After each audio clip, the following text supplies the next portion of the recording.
Good morning, South Shores Church. I'm so excited to dig into the Word of God together with you this morning. It's my prayer for our church family that wherever you are or whatever you're doing, God will use this time of quarantine to draw you deeper to Himself every day. Our passage today comes from 2 Corinthians chapter 12, verses 7 through 10. The Apostle Paul writes, "So to keep me from being conceited because of the surpassing greatness of revelations, a thorn was given me in the flesh, a messenger of Satan to harass me, to keep me from becoming conceited. 3 times I pleaded with the Lord about this, that it should leave me. But He said to me, 'My grace is sufficient for you, for my power is made perfect in weakness.' Therefore I will boast all the more gladly of my weakness, so that the power of Christ may rest upon me.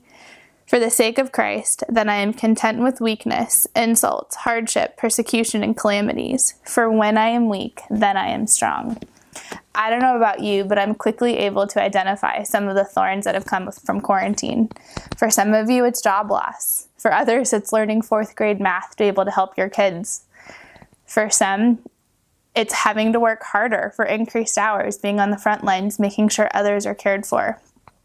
For some, it's feelings of anxiety and loneliness. We've all been infected in some way by what's going on in our world, and with no crystal ball telling us the exact date this all will end, we're all becoming aware of our thorns. At the beginning of quarantine, I was committed to make the best of each day and to not dwell on my thorns. That was easy at the start, but is becoming increasingly difficult as each day has passed. As I read this passage, I was reminded that my thorns are an invitation to go to the Lord with my weakness, for He is my strength. I can only see the sufficient grace of Christ when I boast in my weakness and rest in Him. I've had some pretty difficult days during quarantine, and I know some pretty difficult days are probably ahead of me.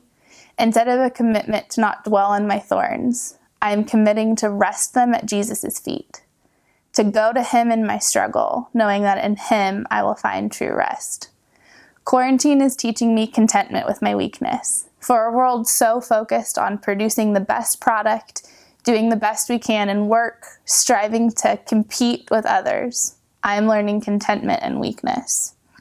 For it's only in embracing my weakness that I will learn what true strength is. As quarantine continues, it is my encouragement to all of you. As you struggle through your awareness of your thorns and your weakness, I encourage all of you not to shove them aside or to power through them, but to rather lay them at the feet of Jesus and find true strength that only comes through Him.